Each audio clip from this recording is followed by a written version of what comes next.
कोरोनाच्या पार्श्वभूमीवर संपूर्ण देशामध्ये 22 मार्च रोजी जनता कर्फ्यू पाळण्यात आला होता आणि या जनता कर्फ्यूच्या दुसऱ्या दिवशीपासून म्हणजेच 23 मार्च पासून संपूर्ण देश हा लॉकडाऊन झाल्यामुळे प्रत्येक व्यक्ती हा कुठल्या ना कुठल्या आर्थिक संकटामध्ये सापडलेला होता आणि अशातच संपूर्ण व्यवहार आणि आर्थिक व्यवहार ठप्प झाल्यामुळे अनेकांना अनेक अडचणींना तोंड द्यावे लागत होते। मात्र लॉकडाऊनच्या तिसऱ्या टप्प्यामध्ये हे लॉकडाऊन हळूहळू शिथिल करण्यात येत आहे। याचा चौथा टप्पा म्हणून 1 ऑक्टोबर पासून पर्यटन क्षेत्रे ही सुद्धा सुरू करण्यात आलेली आहे। पर्यटन क्षेत्रे सुरू झाल्यामुळे गेल्या 6 महिन्यांपासून प्रत्येक व्यक्ती हा घरामध्ये जवळपास बंदिस्त होता।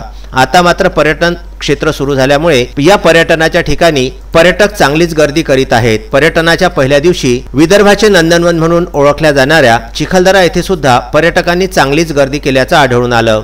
विदर्भ न्यूजने या ठिकाणी जाऊन प्रत्यक्ष पाहणी केली आणि अनेक पर्यटकांच्या भेटीगाठी घेतल्या। गेल्या 6 महिन्यांपासून ओस पडलेलं विदर्भाचं हे नंदनवन पुनश्च एकदा पर्यटकांच्या दाटीवाटीने फुलून आलेलं आहे। या ठिकाणी अनेक पर्यटक आणि त्यांचे आनंदी चेहरे बघून थोडीशी कोरोनातून मुक्तता झाल्यासारखे सर्व पर्यटकांचे चेहरे प्रफुल्लित आणि हसरे दिसत होते। विदर्भ न्यूजने या ठिकाणी प्रत्यक्ष भेट दिली आणि अनेक पर्यटकांचे मनोगत सुद्धा जाणून घेतले। विदर्भ न्यूज करिता परतवाडा येथून पंकज साबू तर मारुती पाटणकर यांचा चिखलदरा येथून हा वृत्तांत।